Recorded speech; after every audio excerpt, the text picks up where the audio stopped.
Hello. Hello to Truth Proof's Thursday live stream.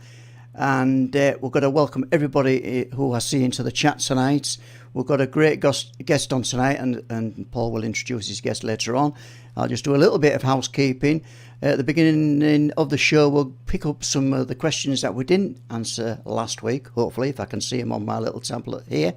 And hope we get some great questions in for tonight.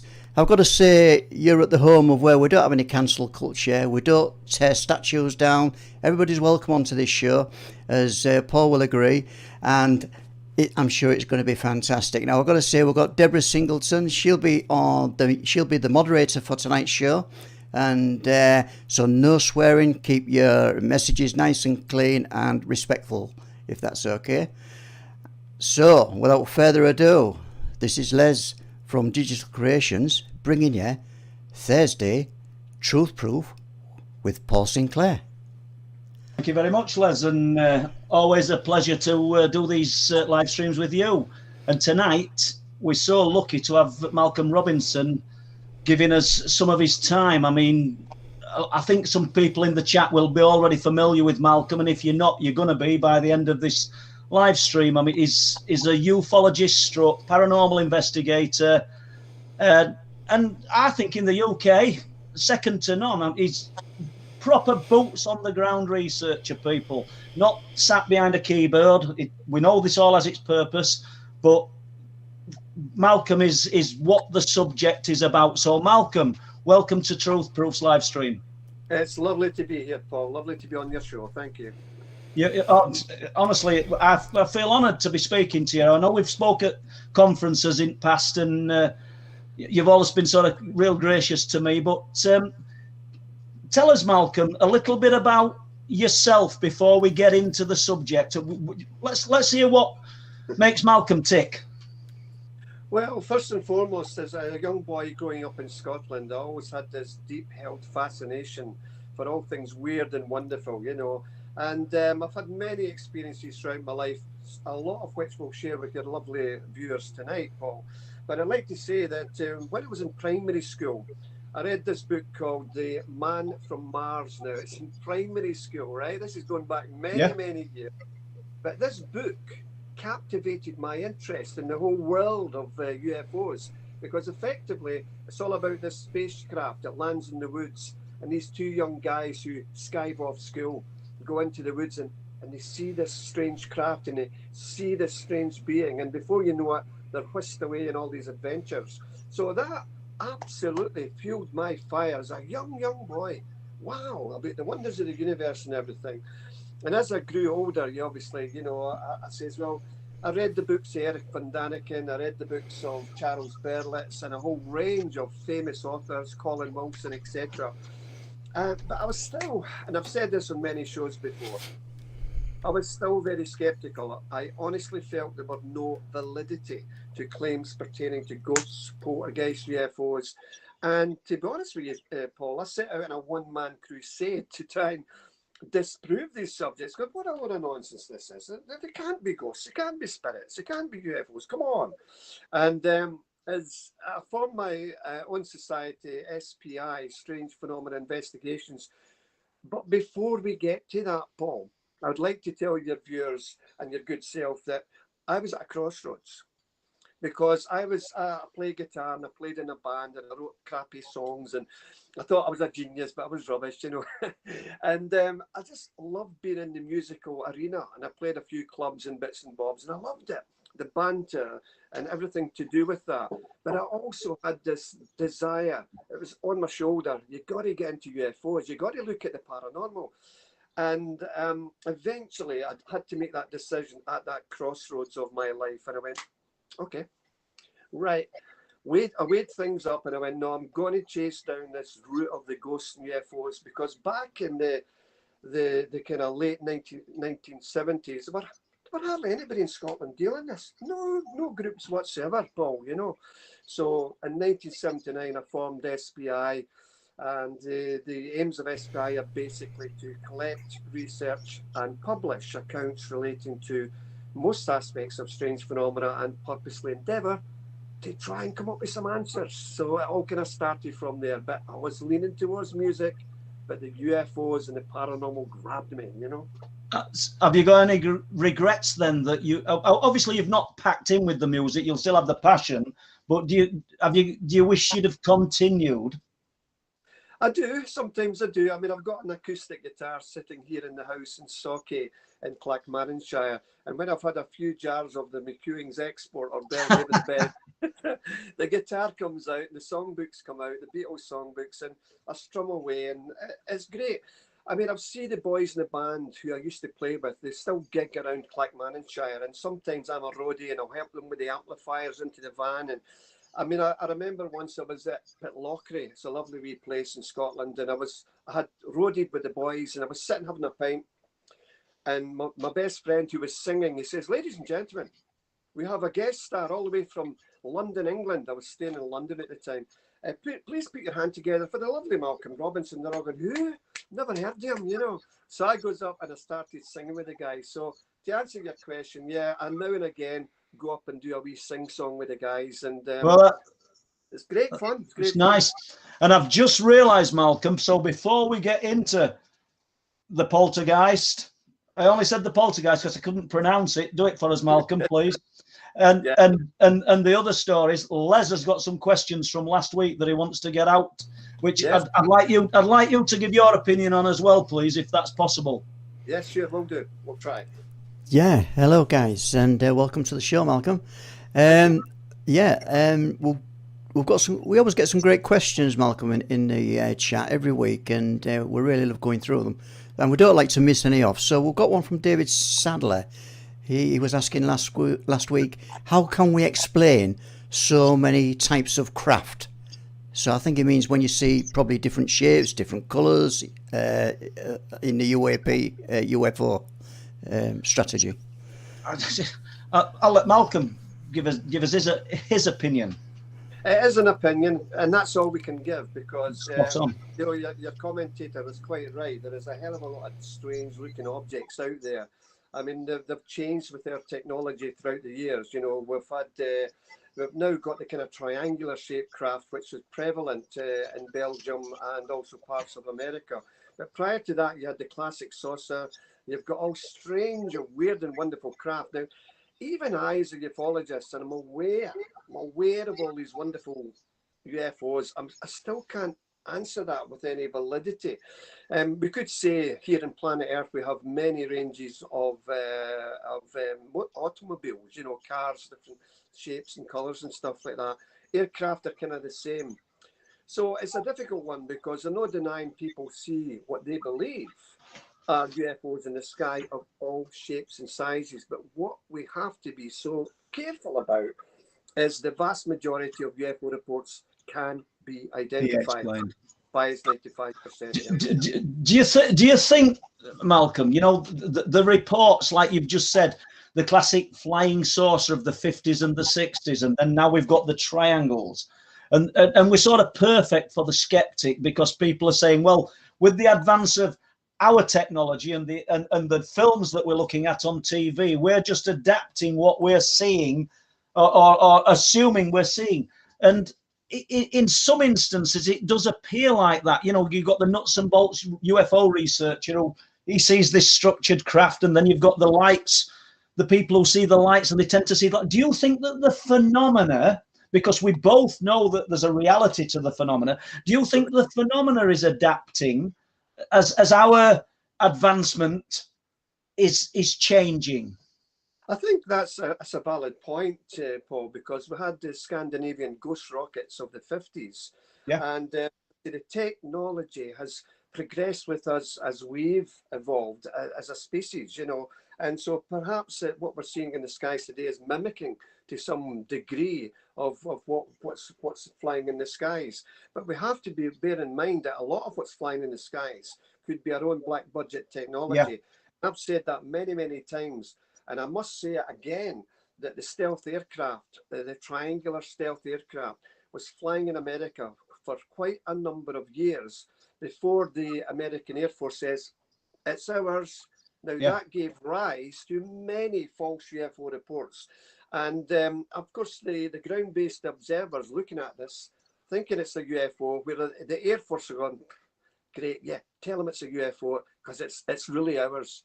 So this is why it's important that all worldwide ufologists converge and try and analyze these sightings and find out what's going on. The bottom line for me is it's not all our own technology, and we'll come to that. I agree, and but that is one of the reasons I'm so pleased I'm speaking to you tonight, because you're so grounded that. And you really are. I'm not trying to flatter you, but you don't see every light in the sky or strange shape and think that it's somebody visiting us from Venus. And that's how we've got to be. And it's good. It's really good. Absolutely, Paul. And I mean, I remember when I lived in London, we were invited to a gentleman's house who had proof beyond proof. He had video proof of UFOs in the sky. Would I like to see it? Yeah, of course. So we went to his house and he put the video VHS cassette into the machine and he played it. And you could see these spiral lights illuminating the clouds. And I'm looking at my partner who I was with at the time, and we're both looking at each other. And he's going, "Look, can you see it?" And we knew, Paul, straight away that it was laser lights illuminating low-lying cloud. And when we said, "I believe that's laser lights," he went mental. "You're meant to believe this. You are meant to believe this. Why have I invited you to my house?" We did find out later, Paul, that it was a brand new disco had started about a quarter of a mile away, and they were illuminating these big, columns of light. So the desire of some people to willy-nilly believe in these things, as researchers, we have to rub it away and find out what they're doing. Are they trying to get into the newspapers? They're looking for radio or television, or a lot of people are misperceiving things we call pareidolia. You look into the sky, you see shapes, and that looks like an angel, head, or an angel. And so pareidolia is a big aspect of the paranormal phenomena, where people see things but misinterpret those things as a paranormal factor, and we have to be careful about that. Les, have we got more questions? Yes, we had a couple more questions which were kind of direct to the from Johnny Summers' account last week, so we'll leave them aside. But I've got one more question here from MKM Exploration and Paranormal, and it's kind of a general. It would be interesting to read the air traffic controllers' occurrence books. So, as a general concept, if you could get access to all these reports from traffic control radar and all that, then perhaps there'd be a more complete picture. I mean, I'm just adding to that now. Perhaps they would. I mean, I'm not sure that they'd ever become available to. We might call ourselves ufologists and paranormal researchers, but it doesn't give us the right to have access to these documents or these books. I mean, have you tried to get access to these things, Malcolm? Hell yeah, absolutely. Over the years, Paul, I remember the early days of SPI in the early 1980s. We were invited to go to Edinburgh Airport, and we went up to air traffic control in the tower. And it was just like, the movies. It was like the array of scopes, and there were guys telling us this is an aircraft coming in from Newcastle, this one's from Aberdeen. And obviously I asked the questions, have you had any, I had to say it, have you had any bizarre reports on your radar? He says, "Oh, yes, now and again." He says, "But mostly it's just kind of noise. Mostly it's just temperature inversion layers. And the atmosphere can create these bogies or blips, Whether he was telling me the truth, I don't know.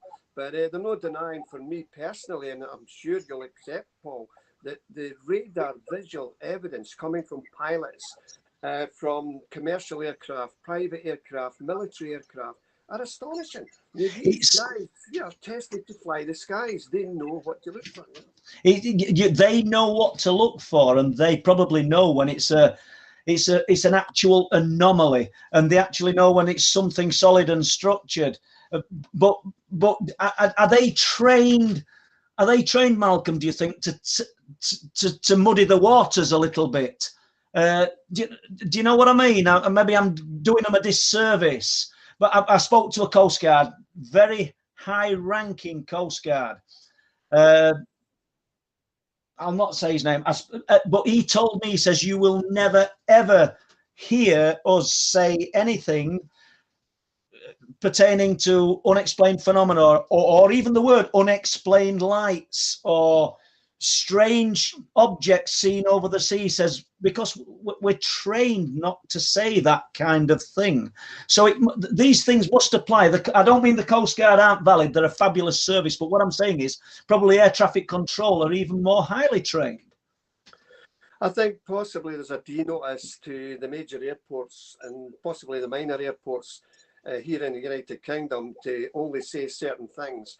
They may have code words. For instance, if they really cannot explain an anomalous blip on their radar scopes, they may use a false name, like allegedly, the space program, and when we went to the moon, Santa Claus is at 3 o'clock, allegedly claiming that was a UFO at 3 o'clock.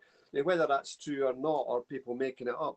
But to answer your question, I would certainly say that air traffic control and certain pilots, they would love to probably tell you more what's going on. But I think when they have to, put their logs in, so to speak, that they may have been told, no, you can't. Well, we know they can't. They've been told through recorded history.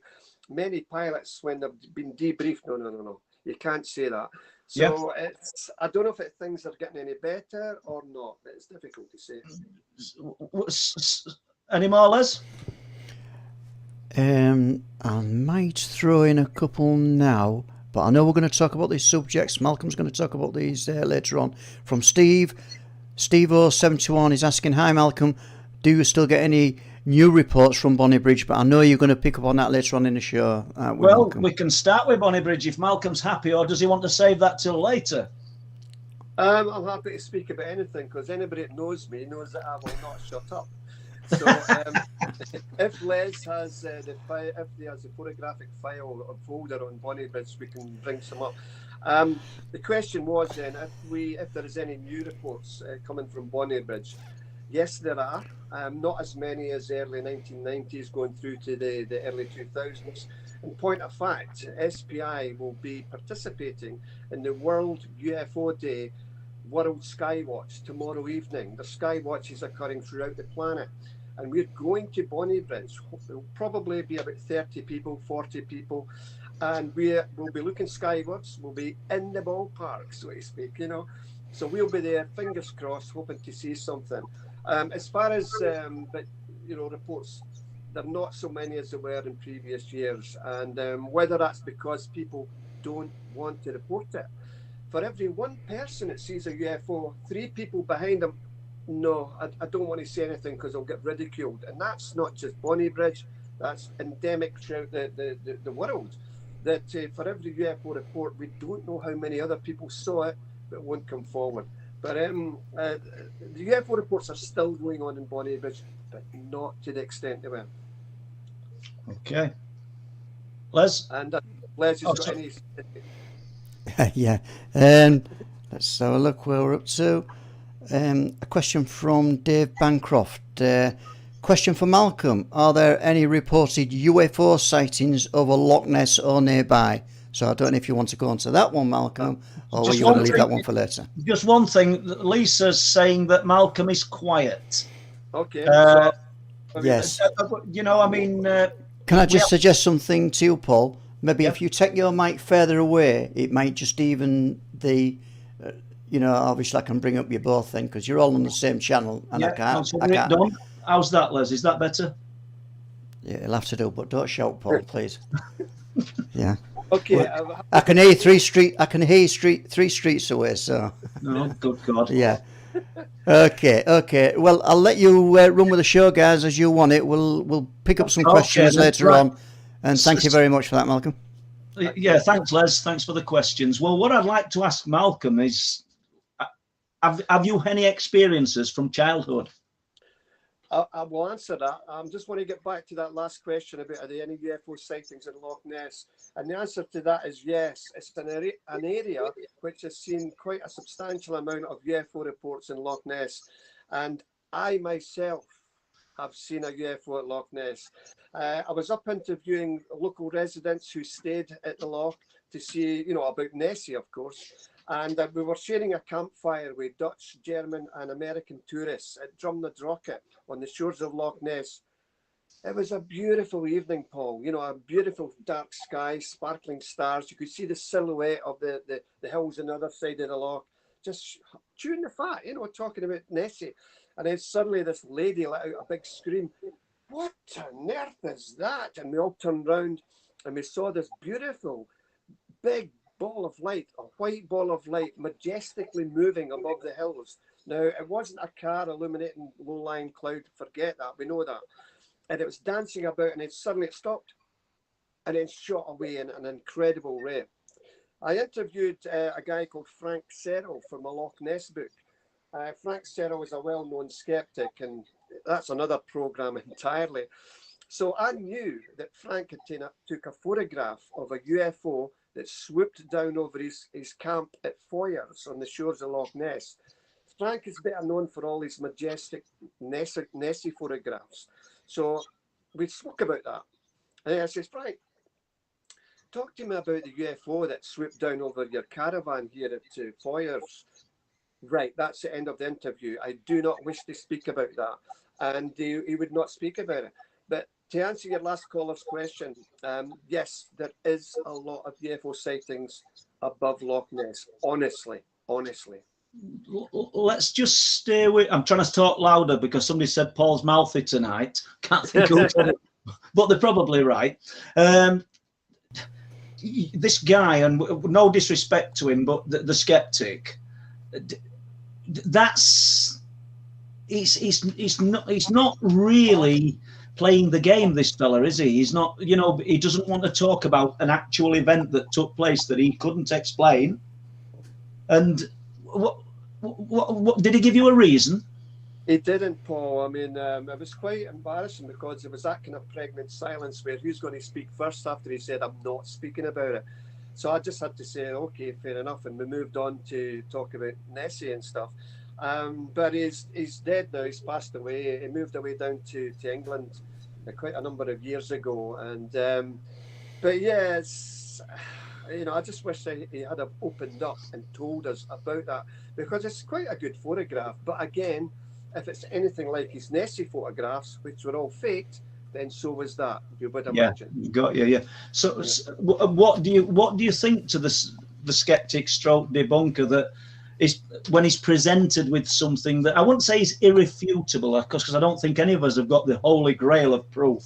That's why this subject's so elusive, isn't it, Malcolm? Yeah, but yeah. What do you think when they keep moving the goalposts? It is frustrating, isn't it? You know. It is frustrating, Paul, and we're living in, I've said it before in the different shows, we're living in the Steven Spielberg age of DreamWorks laboratory, where anything can be manipulated on screen to look like a UFO or a ghost, a whimsical ghost. That technology is fantastic for doing that.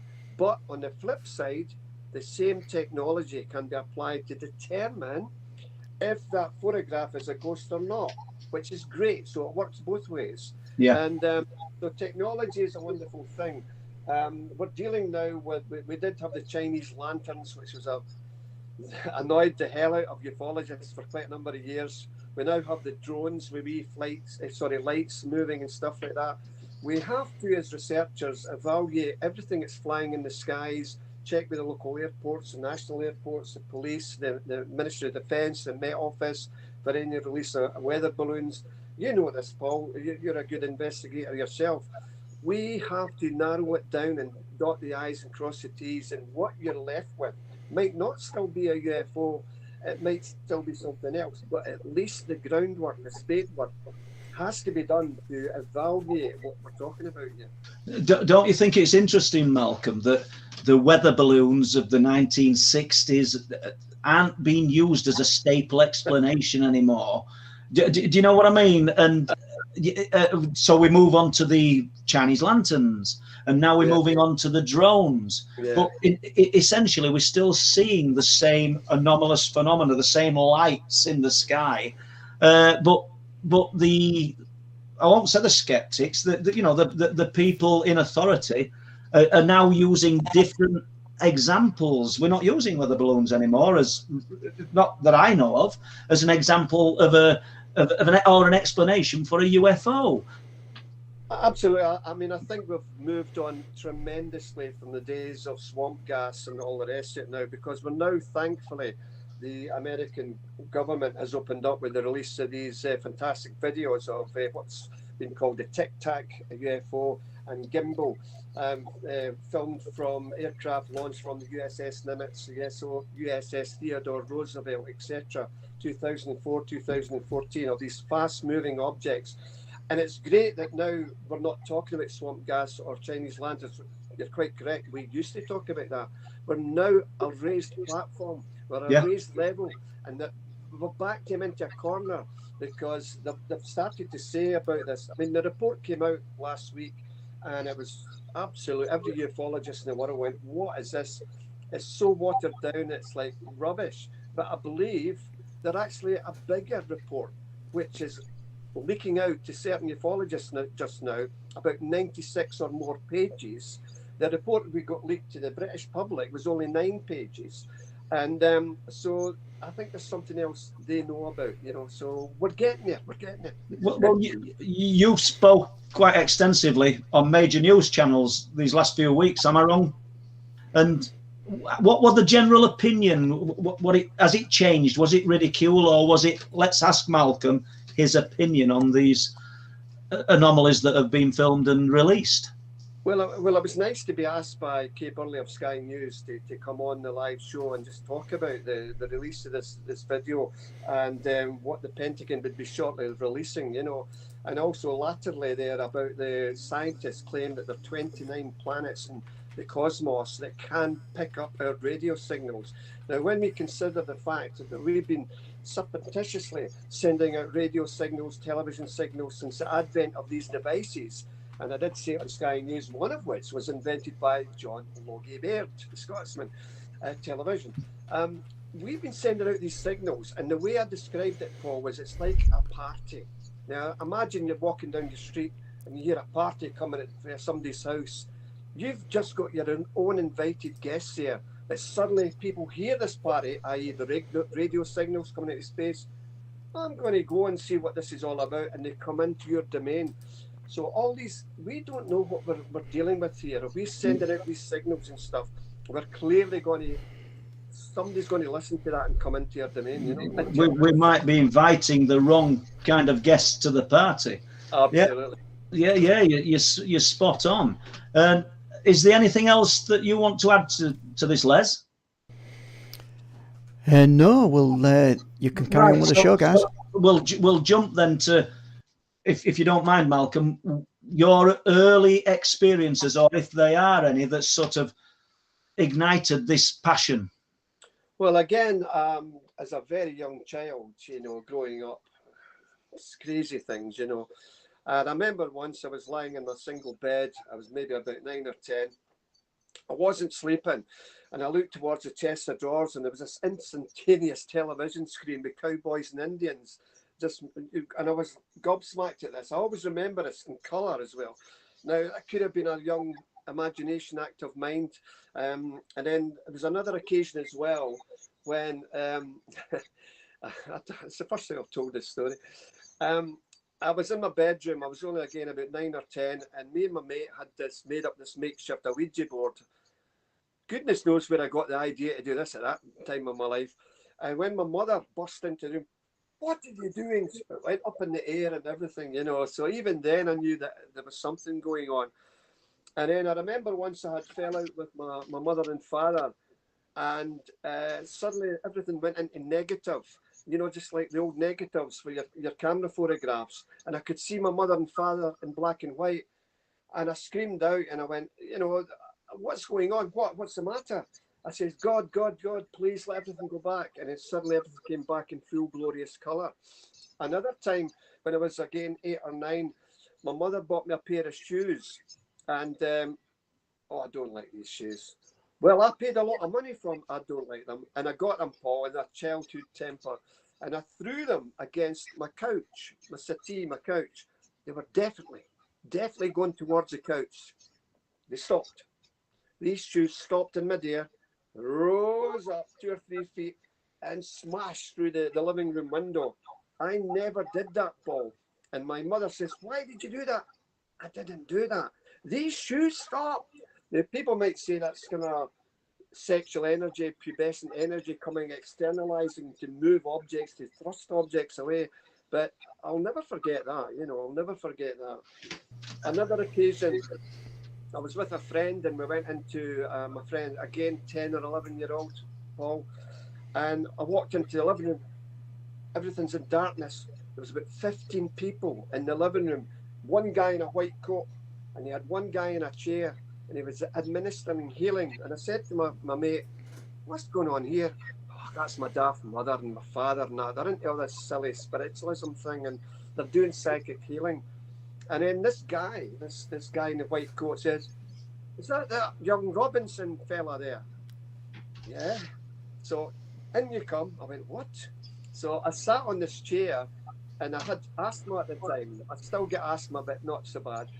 And this guy put his hands, not on my head, Paul, above my head. Tremendous heat radiated from his hands like those electric bar fires, you know, the 2-bar. It was like somebody holding that. And I actually fainted, would you believe? I fainted. Really? I got up. People might say, well, did your asthma get better? But it never, you know, it was still there. And but I'll never forget that. So there was all these wee kind of things, strange, bizarre things. Then my parents took me up to Loch Ness as a kid, regaled me with tales of Nessie. And I remember on the pleasure cruises going up and down Loch Ness with the binoculars looking for Nessie. And so all these were little minuscule steps to propel me into later life where I would really get into the subject. So, Malcolm, were your parents interested in the paranormal, in the unexplained? No, not at all. No. I mean, I've said before that my father says, son, I see how you're getting involved in these stupid things, but I'll tell you something. I'll tell you something that happened to me. You know your granny? Aye. My mother? Aye, yeah. He says, well, as you know, she's dead. Yeah. He says, well, a few nights after she passed away, I was lying in my bed and the room was in darkness. Now, my mother, your grand Malcolm, had died. Suddenly I heard, Robert, look at me. I went, Christ, that's my mother. She's passed away 2 or 3 days ago. And then there was a tremendous, beautiful aquamarine light pervaded the corner of this dark bedroom. And he looked, pulled the covers, and he looked, and it was his mother. She died. And she looked radiant, she looked glorious, she looked wonderful. And she looked about 30 years younger. And they say that when people move to spirit, they don't retort to the age they died, they can retort to an age that was pleasurable to them. So she says, and it sounds Hollywood, your viewers might laugh, but she said, son, I know I'm died. I'm moving on to a better place. And I just want to say goodbye. And with that, this light and her imploded. Yeah. Now she went and visited my uncles, my father's brothers, and she said the same thing. And so these again, young stuff. And I want to just stay on that for a few moments, because at a time of grief, at a time of real emotional disturbance, I don't imagine family members making up something like that. You know, I've got a similar story from Mary, my wife, when her mum passed away. Not the same, but similar. And what do you think it is, Malcolm? Do you think it's the emotional state that we've been put in that's allowing us to access these other realms? Because it's not happening on an everyday basis. That's a major problem. People, I mean, it's a lovely story. It's a true story. But people would say, as you're saying, Paul, why does it happen to my Uncle Harry or my Auntie Jean? Why do we just hear minuscule stories? It's very difficult. I think the more psychically aware, more psychically attuned you are to spirit, then you're on that wavelength. It's like the old radios before DAB radios. You had to turn the dial to radio 1, radio 2. You have to get that frequency. If your mind is in tune with spirit, then you will see that. But except some people might say it was my father's grief, he had lost his mother, so therefore he conjured up a dream state. Skeptics will say he was sleeping, and but my father he didn't believe in all this stuff. No. I mean, I remember once my mother, I said to my mother, look, she says, Malcolm, you're off your head. There are no such things as ghosts and spirits. I says, why don't you come to the Alloa Christian Spiritualist Church? Oh, I don't want to go there, son. What am I want to go there for? I says, come on. You think it's a load of rubbish. Let's go. Okay. So she went. I think you know what's coming. So the psychic or the medium of that night went to, can I come to you? Is she pointing at me, Malcolm? Aye, Mum, she's pointing at you. Oh, yeah, and she told, I won't say everything. She's told my mum a lot of stuff. And then she said some perhaps she shouldn't, Paul. I see a divorce with you, love. I see a divorce. And my mum burst out crying.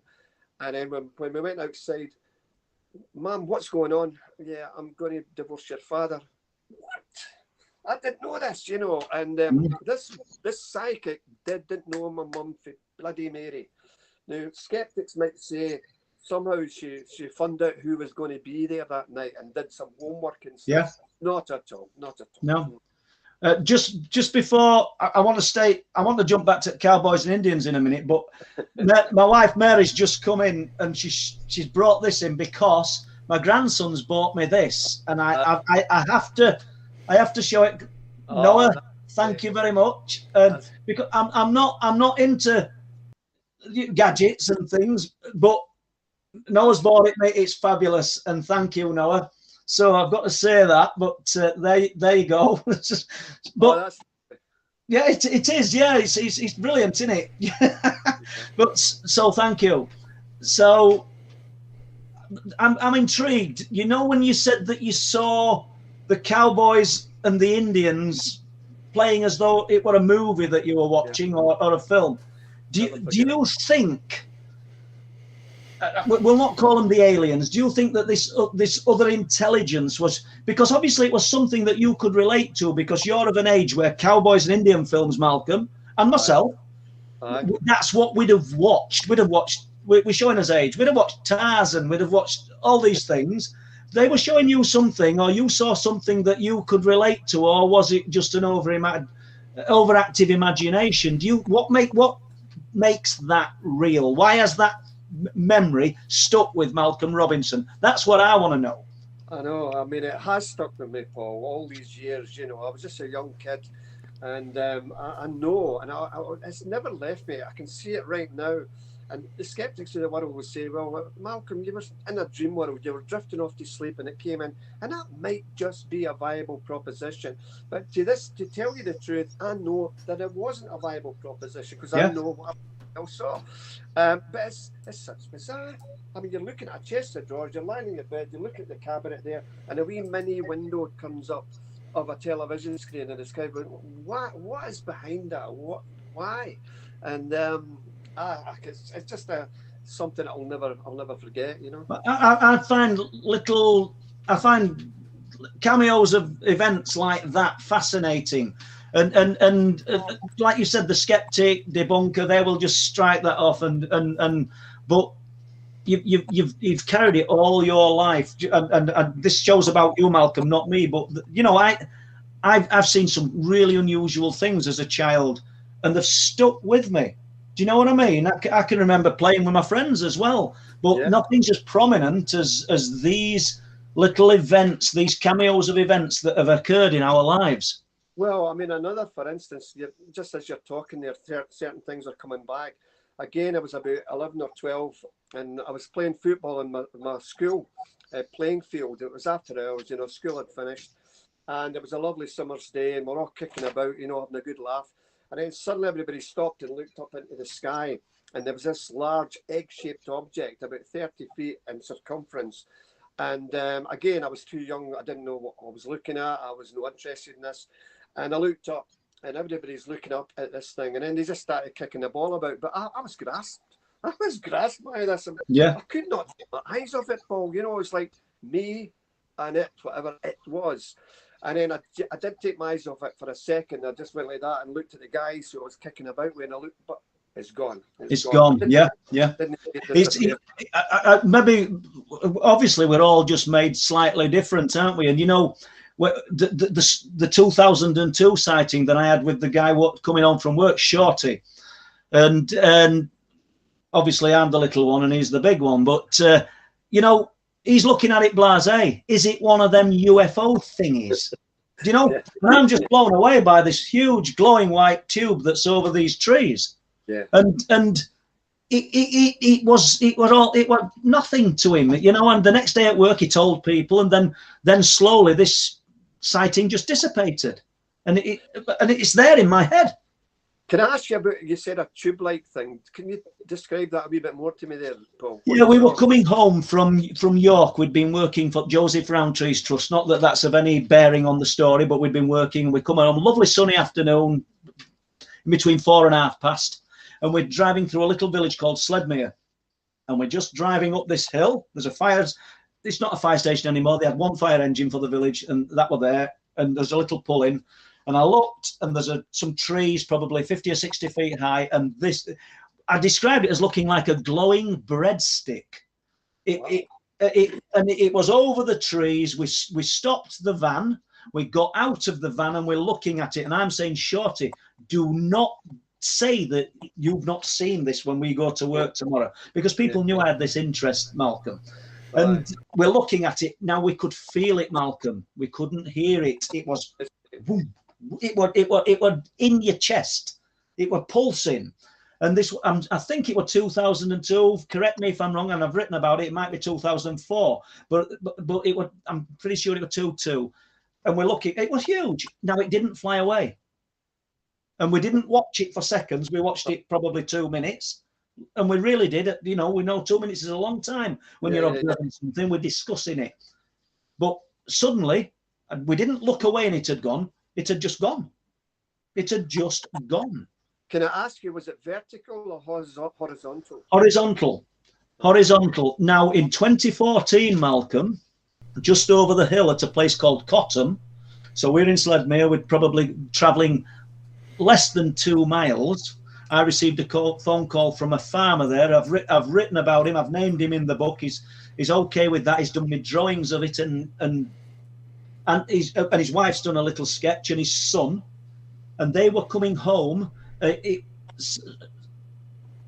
was 2014, and their farmhouse goes down at probably a 30-degree angle, and you can't see the farmhouse if you're on their land. So I went up and spoke to him, and he said, I've told this story before. He said, we've had a mast put up to measure wind speed. He says, and we pulled onto the drive, onto the walkway. My son jumped out to shut the gate. It's a great big gate because it allows combines through and everything. It's got a big tire on it as well to help it shut. And I realise I overdo the explanations, guys. I'm sorry. But he said this thing came up from the land. He says, I don't know if it were landed, but it were definitely below, near our farmhouse. And it came up. And he said it looked like a jumbo jet without wings on its horizontal. Oh, yeah. And it's in front of the mast. And it's coming towards them. Now, all three of them can see it. And they're starting to panic.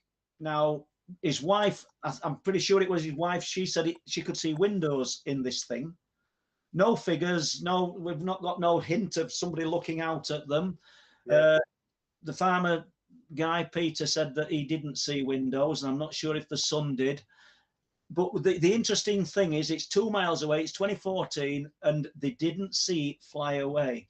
It just ceased to be there. I mean, have you had descriptions of things like that? Well, the reason I asked you to tell me a wee bit more about that, Paul, was of the Alt-Bay story that I've mentioned before, and that was a gentleman who said, Malcolm, I'm using a torch to flash into the night sky, like Arthur Shuttlewood did in Warminster back in the 60s. He did the same thing. Would you like to come up to Alt-Bay in Wester Ross in the Highlands to see this? Long story short, I went up there and met the guy, sensible guy, normal guy, great guy. We went out to the moors, and he got his torch, and it was a lovely, lovely night again, starry sky, fantastic. Got his torch, And just what you said, only it was vertical. This column of light, and that's all it was, a column of light just fell down from the sky. It wasn't attached to a craft. It was a light phenomena. As we know, a lot of UFOs are light phenomena. It's not always structured craft. And I had my camera there, and I was probably like, I was gobsmacked, what? And suddenly it stopped and went back up the way and just flew away and was gone. So, okay, it was different from the one you saw. Your one was horizontal. But again, it's getting back to like phenomena with UFOs, not all structured craft. It's interesting. Do you think, well, just stop for a moment. Have we any questions, Les?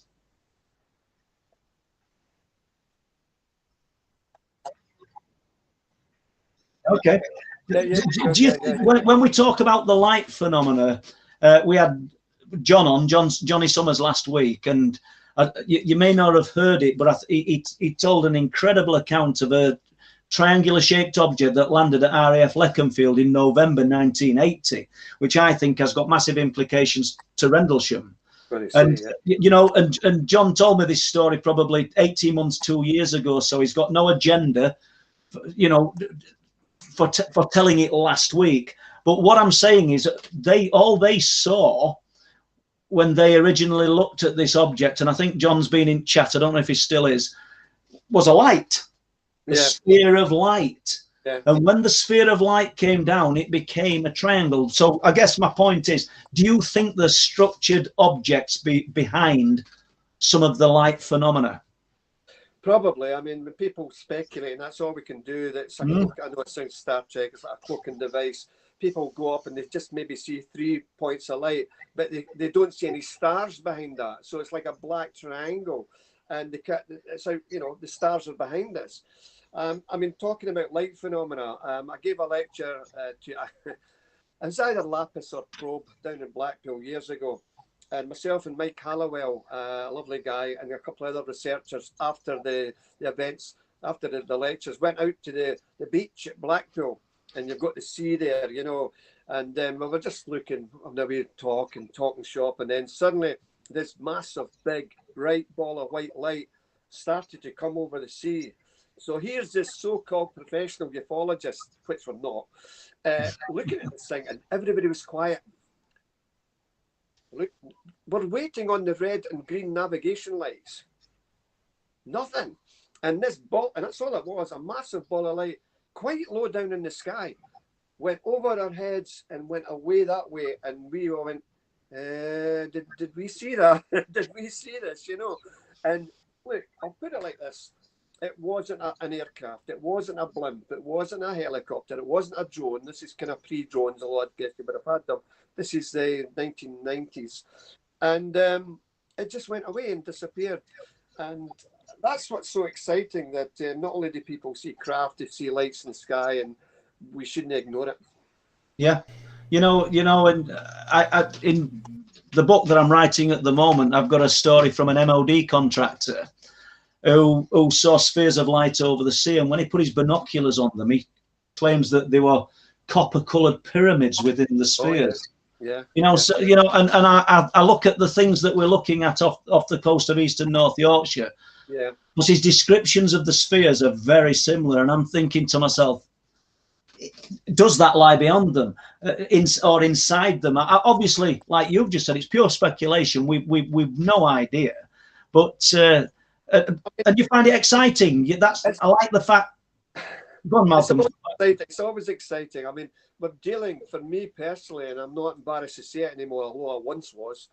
For me personally, after over 40 years of researching the paranormal and UFOs, I'm absolutely convinced beyond a shadow of a doubt that we're dealing with some form of non-human technology. Now, the problem arises on why?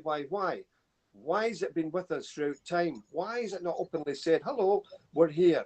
Why is it still doing abductions? And that bloody annoys me, because people have been taken out of their beds, out of their cars, out of their home environments, and subjected to horrible procedures. And they've been doing that for over 40 years. Now, if it's just to get sperm and ova from males and females, why? Surely you've got enough material now. Why do you need to go into hospital? Could you not go in hospitals to get that? It is the human contact. They obviously desire the human contact. They talk about the Greys as soulless beings, and maybe they're trying to find a way to get our soul. I've said before, do we have one God? Or do we have lots of gods in the cosmos? You know, that's a debatable point if you believe in Christianity. We can go down Darwin roads, etc. For me, and I could be totally wrong, I do believe we were seeded here. We are an experiment. We were put here by Grey's beings, call them what you will. I could be off the wall, I could be wrong, but what we see in the sky are maybe coming just to add things to us as we go along. I don't know. I wish I had the answers. Well, do you know, there could be a lot. Well, there's a lot of sense in what you're saying, to be honest, Malcolm, in my head anyway, from where I'm looking at it, because that could be why, as we're advancing as a species, the human race and the technology that we're developing, the craft that we're seeing are now vastly different to what was seen in the 1950s with the flying saucer type technology. And when you look at old tapestries and we see, we see what we perceive as alien craft or craft from other worlds, which let's not forget, Malcolm, that these people, they're nowhere near, and that's not to downplay them, but they're nowhere near of the sort of knowledge and of technology that we've got today. None at all. It were just horses and carts and fires and, simple things. We're dealing with an advanced technology that has not pulled the mask off their face yet. There's a scenario, there's a reason behind why they're doing this. It's like showing a caveman or putting Christopher Columbus in the Nautilus, a submarine. Right, Christopher Columbus, in you go. Wow, what's this? The technology is way beyond his comprehension. Or the early 1914 pilot of the First World War, put him in a stealth bomber. He'd go, what? So we're dealing with a technology that's totally advanced with an agenda behind it, which not wanting to talk about at the moment. Absolutely great analogies there, Malcolm. And and we kind of assume that we know what these other intelligences want from us, and it might be the last thing that we're thinking about that they want. We've no idea actually what they find of interest in us, have we?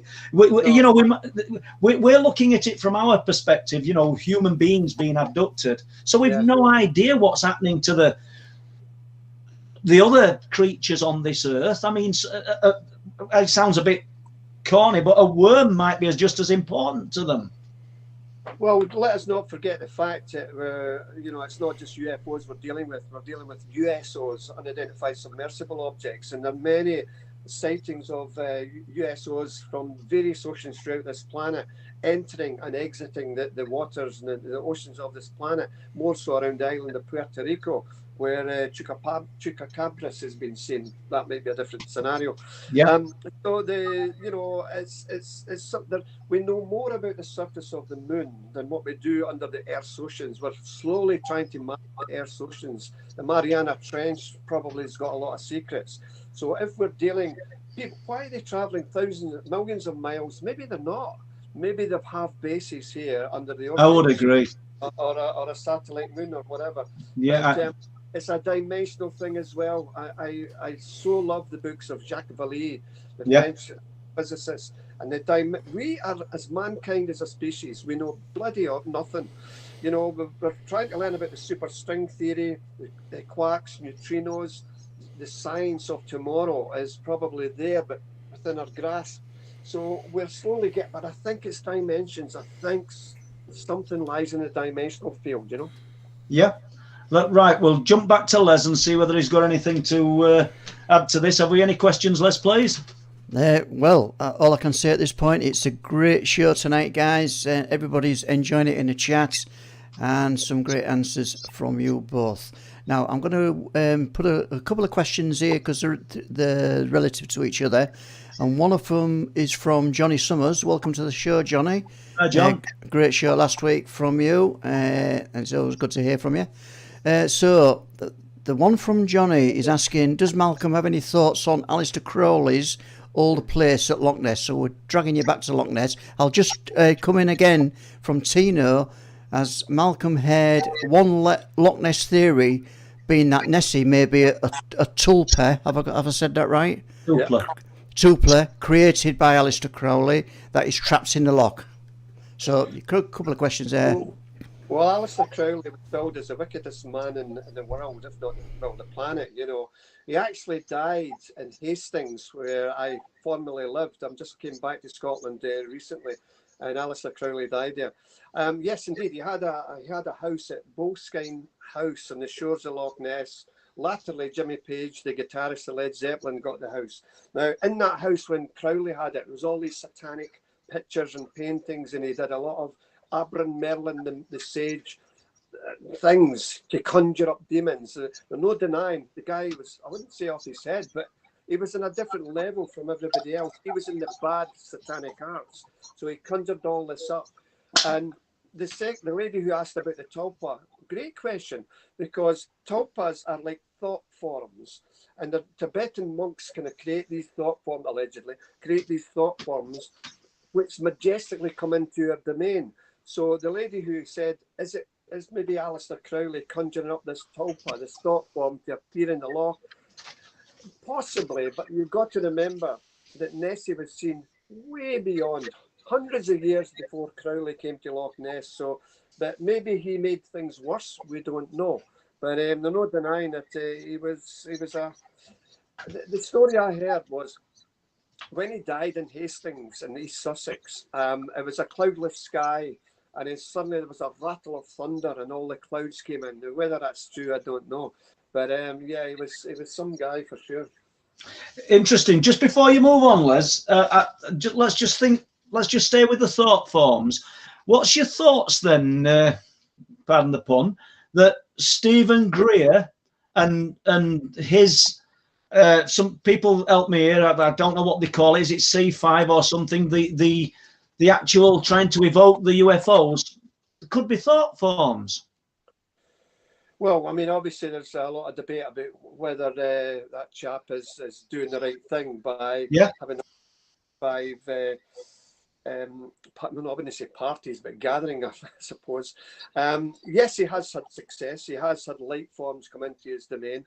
We have a lady who's coming to our Skywatch tomorrow night, who's trying to call in the UFOs in Bonnybridge tomorrow night at the World UFO Skywatch. So that should be interesting. So Stephen Greer and all these people who try these things, fair play to them, Paul. You know, if they feel that sending out thoughts, sending out the desire, sending out the wish forms, desire to come here, we're gathered here, we want to see you. There's nothing wrong with that, because when we flip the coin and do it into the paranormal, when I'm in a haunted house, I'll say, right, let's have you. Come on, we're here. Show yourselves, let's have you. So I'm inviting the ghosts and the spirits to say, come on. So maybe what Stephen Greer and these other guys are doing is saying, right, come on, let's try you. So that's part of the reason I asked it, because I've noted that when we, not on every occasion, Malcolm, because as you know, this phenomenon does not present to order, but on occasions when we take different people, when I say we, I mean Steve Ashbridge, Bob Brown, and we visit the cliff tops and we take newcomers who've got a desire to see something happens. And I always jump back to the Lee Hayward sighting. And he's a real articulate guy, Lee. I'm not sure if he'll be listening to this, but he'd come to debunk this. He knew what this was going to be, the phenomena. He were going to solve it. And that's no disrespect to Lee. I've a lot of time for him. He's a good friend. But when we turned round and it was in the field, it wasn't in the distance. And there's 3 huge orange spheres, and they were huge. I've never seen anything up there quite as vivid as what me and Lee saw that day. You know, and it was fabulous. But I don't know. Maybe I'm being too. I don't know. It's difficult. Lee had come up to debunk it, and he got a display that he weren't expecting. And if he's in the chat, I don't think he is, but he'll probably comment on social media after he's seen this. But sorry, Les, fire away. Okay then. We've got some great questions in tonight, but I really wanted to group some of them together so we could stay on track. Okay. This is another. Let's have a look if I can find it now. Question from Tino. Welcome Tino. welcome to the show, Tino. I've already asked that one, guys. Let's have a look. I've got a little bit out of order. Here we go. From question from Dark Sense. Welcome to the show, Dark Sense. If it's your first time on here, then welcome to the show. I hope you're enjoying it with Malcolm Robinson and Paul Sinclair tonight.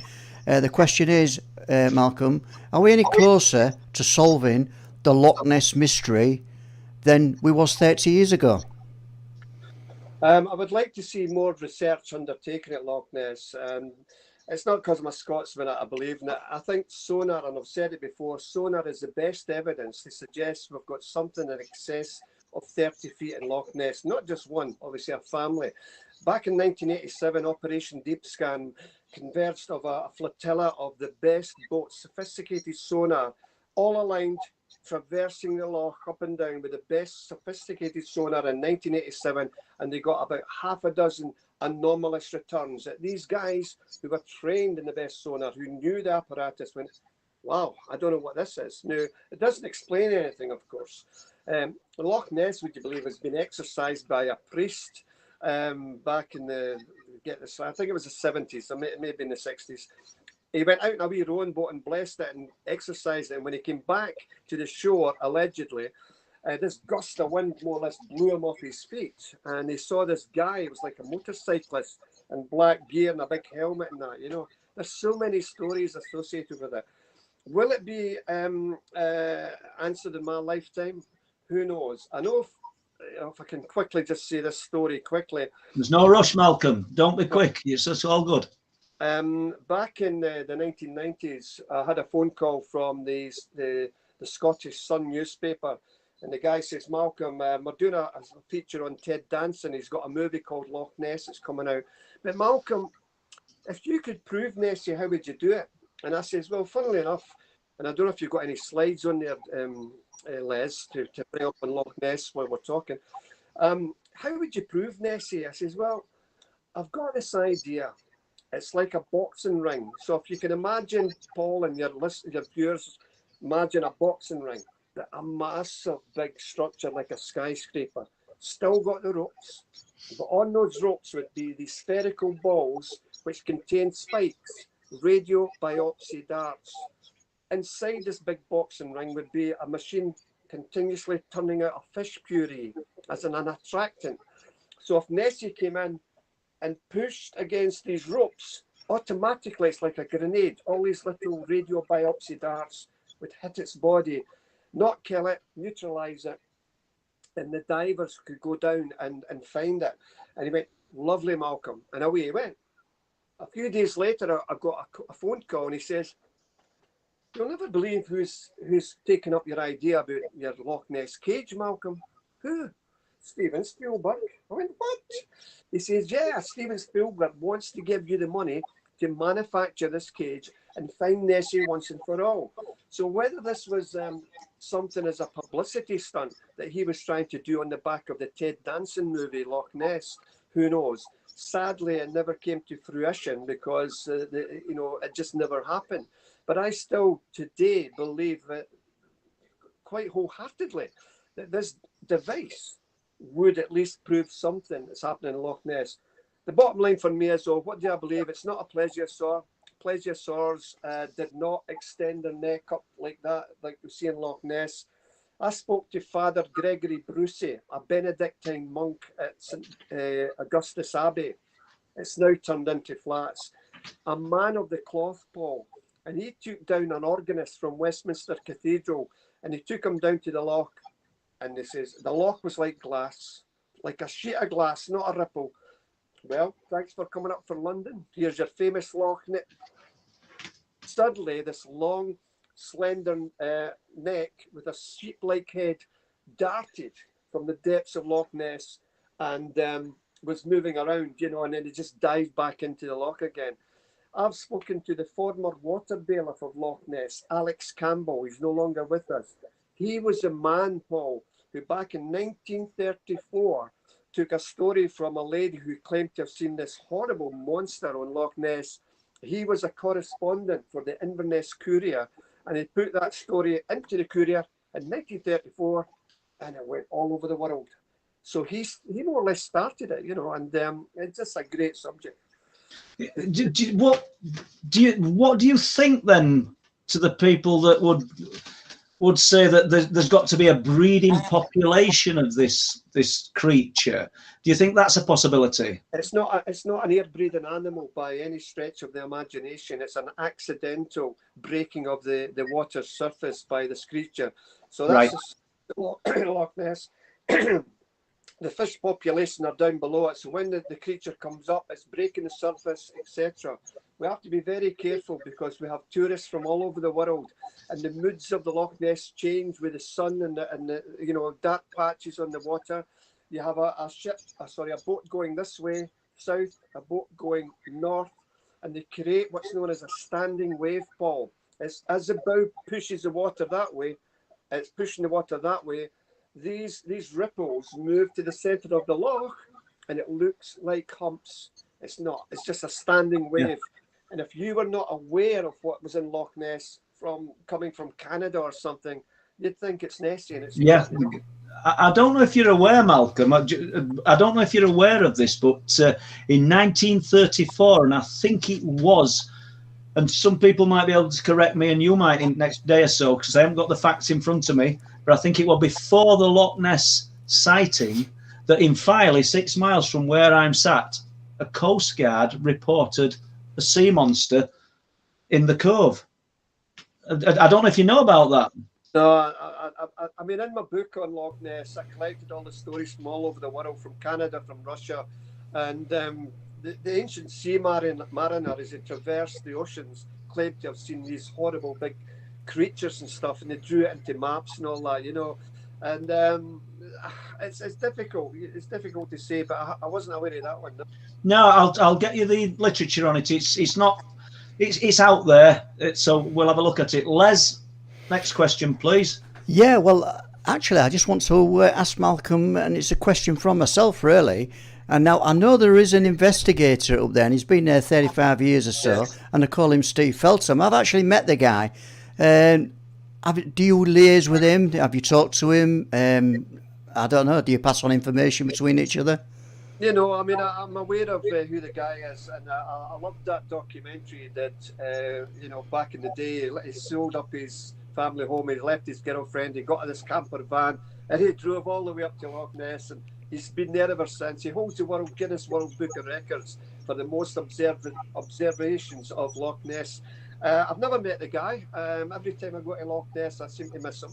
And I picked him up now and again on Facebook and stuff. But yeah, he's a great guy, and God bless him. He's doing a great job.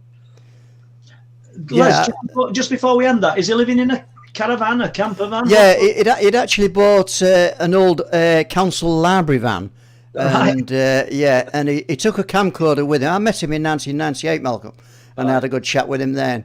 And eventually his camcorder packed up, but he had a lot of local support. So during the winter, the pub at Dawes Pub, took him in every winter, and lots of local households contributed to his food supply, and they really looked after him. And that's, I think, why he's been there 35 years or so.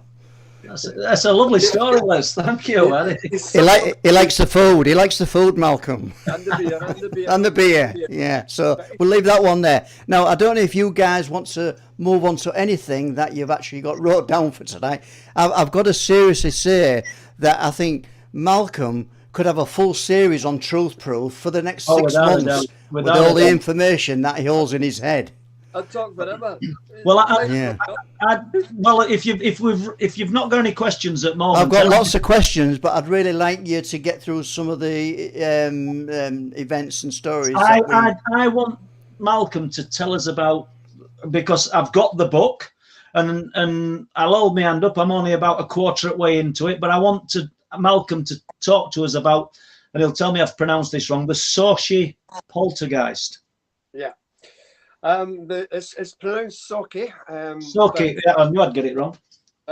It's very difficult for an Englishman to pronounce it. Maybe even a Scotsman if you don't live here. This is where I live now in Socky, but it's a long story, but here we go. It happened in 1960. Now, I was born in 1957, so I'm just a young guy. But so I was only 3 years of age when the poltergeist actually happened. So people say, well, how did I get involved in it? Well, I did 3 investigations growing up. I think it was 84, 87, and last year, or the year before, 2019. I had heard about the Socky poltergeist growing up. I went, no, what a load of rubbish. It can't be something like that, And as I grew older, I decided to really find out more about it. The main research that I uncovered, well, let's tell you the story first.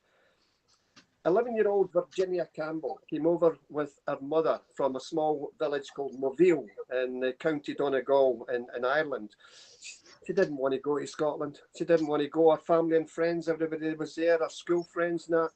You're going. So they moved to Socky in Clackmannanshire. Socky is a small town, roughly about 8 or 9 miles from Stirling in central Scotland and about 30 odd miles from Glasgow. So they moved into this council house in Park Crescent, and they were there maybe a few weeks when strange things started to happen. There were scratchings, there were bangings, there were noises coming up. Hey, what's going on here? Now, Virginia was sharing a bed with her cousin Margaret, and they heard all these scratching noises. They thought it was mice, initially thought it was mice, and they were scared. So they got out of the bed, ran down the stairs, and as they were running down the stairs, it was like a heavy medicine ball come thump, the thump, the thump, and every single step behind them. And they ran into the living room and said to their mother, there's strange things happening. Oh, don't be so stupid. Get up to bed. Come on, you know what kids are like. She's thinking they're maybe, hamming it up. So the mother took the 2 girls back upstairs, put them into bed, and these bangings and footsteps and scratching noises, and she went, oh my God, what have we got here? Events transpired throughout the course of that week, and she went, I better do something about this. So she called in the local vicar, the Reverend Lund, who was a clergyman, a man of the cloth. He came into the family dwelling, and he heard and saw these things happening himself. He couldn't believe it, he could not explain it. Then they called in the local doctor. Well, 2 doctors actually, a Dr. Logan and a Dr. Nisbet. Dr. Logan said, Malcolm, I saw the bed covers rippling on Virginia. Virginia's head was on the pillow, and the empty pillow next to her depressed down, like a secondary invisible head pressed down on the pillow next to her. Then the pillow that was Virginia's head was on spun round 90 degrees underneath her head. Now, back in 1960, there was a big, large linen chest that you kept in family homes. You put all your bedding in it and, throw away duvets and stuff like that, throwovers. And suddenly that moved out from the wall about 4 or 5 inches across a linoleum floor, screeching across a linoleum floor. Then the lid of this chest started flapping up in full view of this local doctor. He couldn't believe it. Then the headboard started vibrating, etc. So they managed to get in some clergy people from Edinburgh, and they held this service hoping that things would pacify and things would stop. It didn't. It got worse. So they moved the little girl to a nearby house in the town of Dollar, which sits near the Ochil Hills in Clackmannanshire, thinking, take the girl out of the house, it'll be fine. Yeah. Wasn't. The same thing happened in Dollar. So it gets even more bizarre, because not only did this poltergeist affect the small girl in that house in Socky, the house in Dollar followed her to school. So that's obviously, I've got this when our listeners have just got it. This intelligence, because that's what it was. Mm-hmm. It followed her. It wasn't grounded in that property, and that tells us a lot, Malcolm, doesn't it? It tells us that there is an intelligence to the other side to this. It's not just something that's going through some kind of repetitive motion. So tell us more, Malcolm. Sorry for butting in. I mean, the girls also got pinched and poked and prodded in the bed as well. And the Dr. Dr. Nisbet and the other doctor saw this. I said it's like a rippling movement on the covers of Virginia's bed. You know, it's like you're throwing a stone into a mill pond and you get all the ripples resonating over it. But it followed her to school. The poltergeist followed her to school. And what happened there was, and I'll just give you a few quick for instances. They're all in the book, folks. They're all in the book. And one of them was that she was, back in 1960, the classroom had upwards of 30, 40, 50 desks. Big classes back in the day. And everybody, all the kids were busy with their heads over, writing on their essay, doing their work apart from one girl. That was Virginia Campbell. She had her forearms on her desk lid. And the teacher looked across all these sea of little faces doing their work apart from Virginia. What are you doing? Stop that at once. Stop it. So Virginia took her forearms off the desk lid, and the desk lid moved up and down like that, up and down in full view of all these classmates. Then a desk, which was sitting next to Virginia, nobody was in it, rose up into the air and clattered back down again. On another occasion, Virginia approached the school teacher's desk with her jotters, with her essay, and put it down on her desk. Now, back in 1960, Paul, the teacher had a big wooden desk, big heavy things, you know? Yeah. On top of it was a cane, because they had the big blackboard in those days, point to the blackboard. The cane, which was lying flat, started to resonate, started to move, and started to go vertical, and bang down in the desk lid. And then, as if things couldn't get any more bizarre, the desk, the big desk, rose up several centimetres off the floor. The teacher's behind it, and it spun round. So where the teacher's stomach was in front of the long part of the desk, her stomach was now in the narrow part of the desk. At that point, the whole classroom, you can imagine, kids are up in arms. So the teacher ran to the door in the school, in the classroom door, and tried to open the door. And she said, and I interviewed her, Paul. She says, Malcolm, it was like it was a heavy man on the other side of the door. I could not open the classroom door. And I had to say to the school kids, it must be very windy here today. I can't seem to get the door open. And then suddenly the door opened. Yeah, sorry. No, it's brilliant. And we want to hear more of it. But how many of these people have you spoken to, Malcolm? Well, I managed to track down at least half a dozen of the classmates of Virginia Campbell back in 1987, and they vindicated, they said, and even today in the research for the book, I've learned of more. Now, it's difficult because some people have passed away, some people have moved to Australia, some people can't recall it, but the people I have spoken to absolutely says, I was there. And even since I finished my book on the Socky poltergeist, I'm getting people say, I was there and I saw that. I'm like, damn, I wish I could have put that in the book. Now, do you know... Yeah, sorry. I'm once again, I'm butting in, but I think this is a good point to say, just briefly, because we've not talked about my work or your books, which is always brilliant because it shows the passion and not just out there to sell a book. But where can people get this book? They can buy the Socky Poltergeist on Amazon. Just type in Socky Poltergeist. That's SAUCHIE. And they'll be able to buy it on there. And it comprises of all my research that I've been doing. What happened was people have asked, well, what happened to the little girl? Obviously, the family moved away. They just had too much. She moved away from the area. We found out that she moved down to England, and she moved down near a wee place. Well, she went to Bedford initially, and then a small village near Bedford. And but we don't know exactly where, and it's frustrating. I would like to. And I'm going to get punished for stopping you in full flow here, Malcolm. So I'm sorry. So tell us about the witnesses. Let's jump back to them. You've spoke to a number of them, and they're backing up what you're saying. Yeah, absolutely. Not only did the people, the young girls and boys that I spoke to, obviously they're older now when I interviewed them, not only did they say that they saw the desk rise up, they saw the desk lids flying up, they saw a vase of flowers smash into a wall.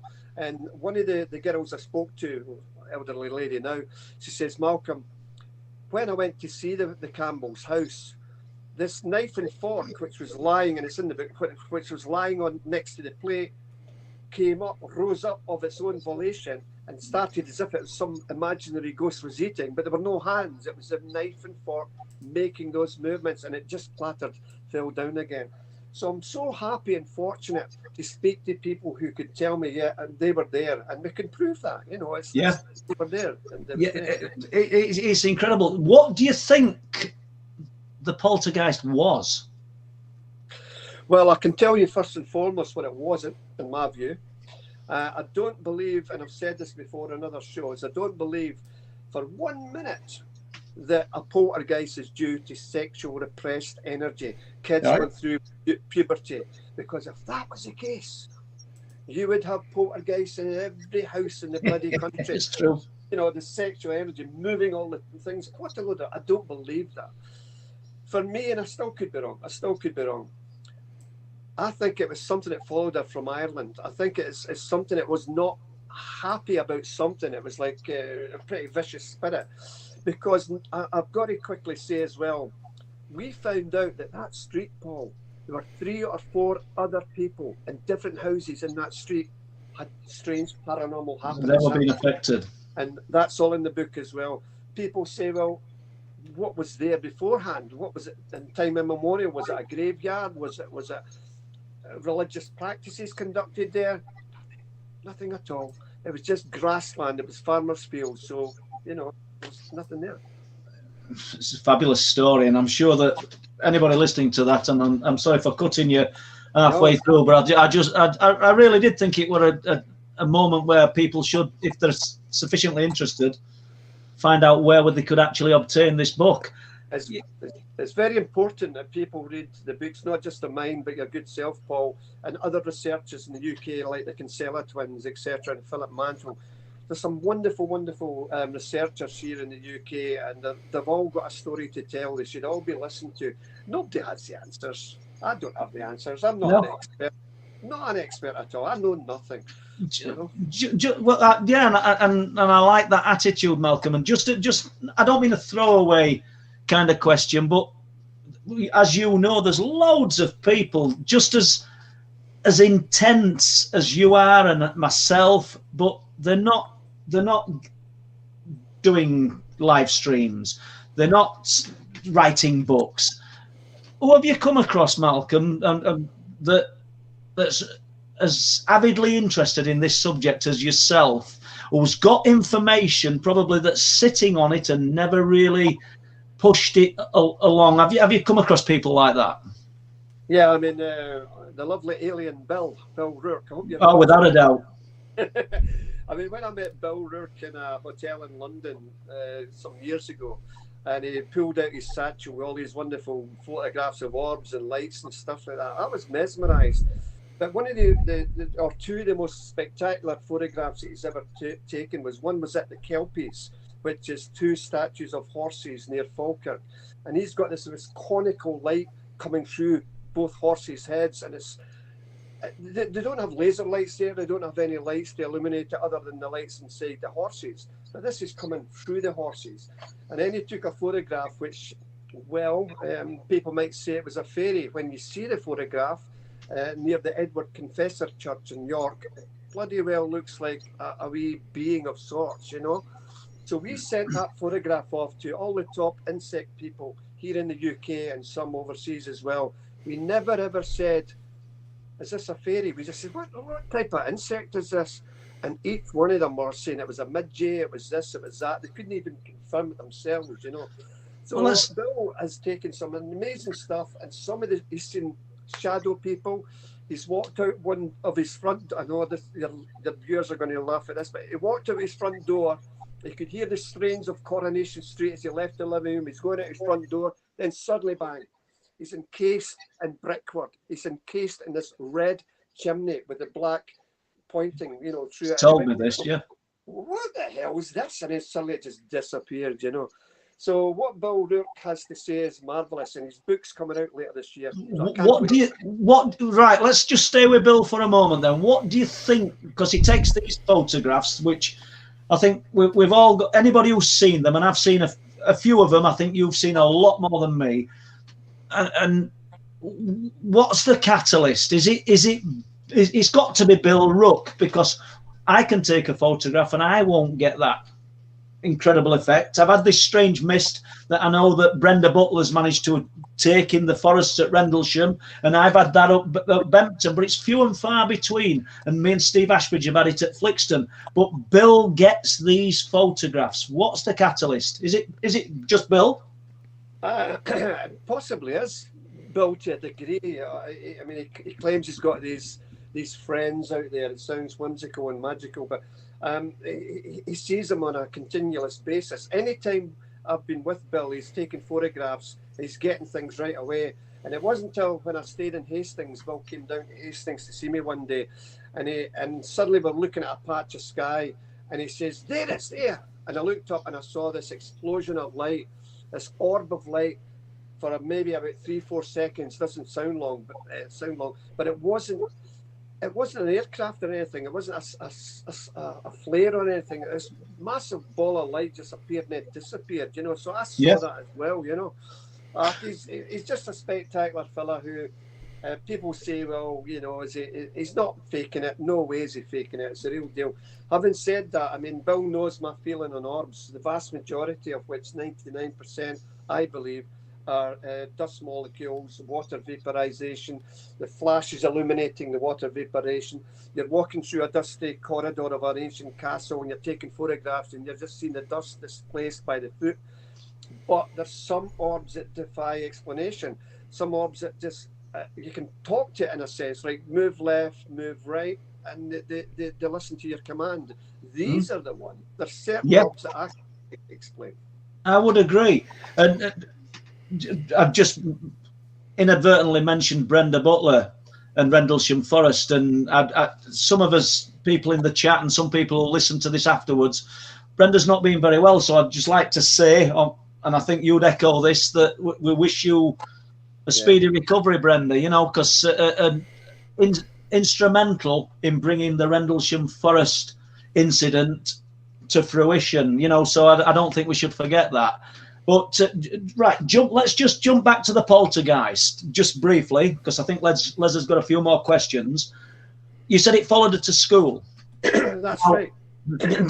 Malcolm, do you think she was possessed? Do you think it was internally? Do you think, or this entity, whatever it was, followed her? It was attached to her, I believe. It wasn't internally. An attachment. Yeah, it was an attachment to her, and it just didn't want to leave her, for want of a better word. I mean, thankfully, we've got recordings of the poltergeist sounds. It was made by one of the doctors, and I'll be playing that at my lecture on the Socky poltergeist here in Socky in November. It's been cancelled twice because of COVID, but fingers crossed, you know, we're getting back to some semblance of normality. That I'll have 100+ in the hall at Socky, and I'll be, it's a pictorial of all the players and people and stuff, and you will get to hear the Socky poltergeist sounds, you know. Yeah, right. Before we leave it, I mean, let's not forget that as witnesses, we've got 2 doctors, 1 minister. So you can see I have actually looked at the book, and church ministers, Malcolm. So it don't make them infallible, but we've got good quality sort of witnesses to this event. Yeah, I mean, they are pillars of the community without a shadow of a doubt. But I've got to say that, I should say that, you know, police officers lie, clergy people can lie, people lie. We know that. It's up to us as researchers to try and whittle what's true and what's not true. But I think I spoke to what's his name, Dr. Logan's wife. We did something with the One Show a year or so ago, and she says, "Yeah, I was there. I mean, I heard the noises, and I couldn't comprehend what was going on. I thought the little girl was suffering from some malady or whatever you may call it, but there's no denying." And she was a woman of science, if you like. You know, she's a doctorate and all the rest of it, and she couldn't comprehend that.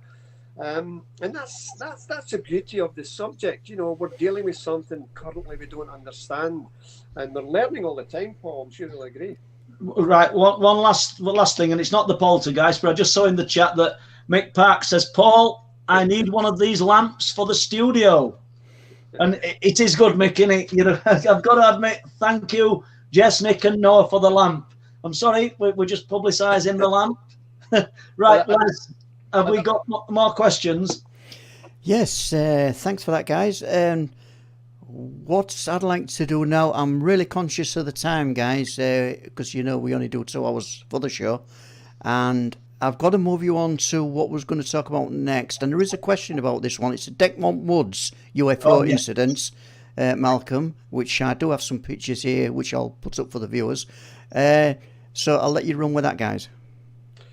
Yeah, I mean, if you've got any images there of the Decmont Woods case, just feel free to flip them up, Les, when you can.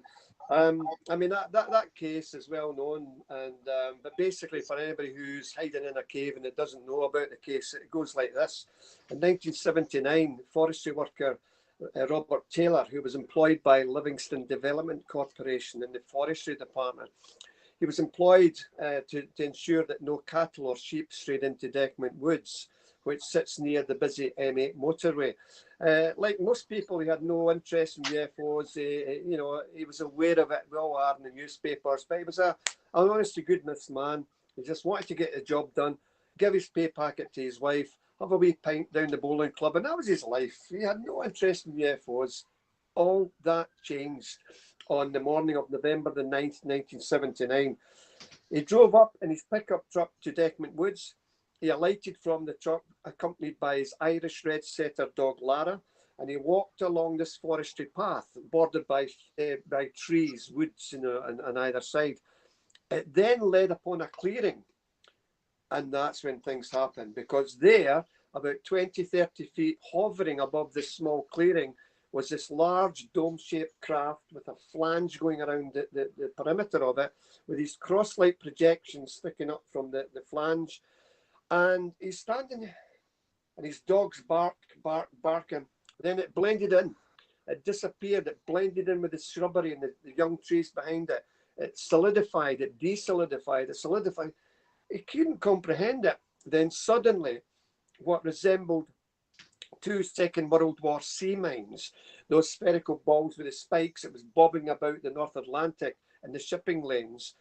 2 of like that dropped down from beneath the craft, hit the grass, and started rolling across the grass towards him, making a kind of sucking or plopping noise on the grass as it externalized across him. Stopped. Bob Taylor's looking at this. And then they projected these rod-like projections towards his hips and started pulling him very viciously towards this larger object. At that point, Bob Taylor remembers a horrible burning smell in the area, like a burning brake linings. If you apply the brakes in a car, somebody's jumped out in the car and you put the brakes on, the smell of that coming through the footwell of the car, that smell was pervading the area. And he also heard a swishing noise, then bang, blackness. After, we don't know how long he was conscious, but when he regained consciousness, his trousers were torn, he had his jersey was torn, he had a nasty graze under his chin, he had a nasty graze on his head, and he looked, and there were over 40 impressions, holes, triangular holes, circular holes, and also track-like marks in the grass. He went back to his truck, tried to radio base, but he couldn't speak. He had lost his voice. He had a powerful headache. So he got in his truck and he reversed the truck into a ditch. He couldn't, the back wheels are spinning, he couldn't get out.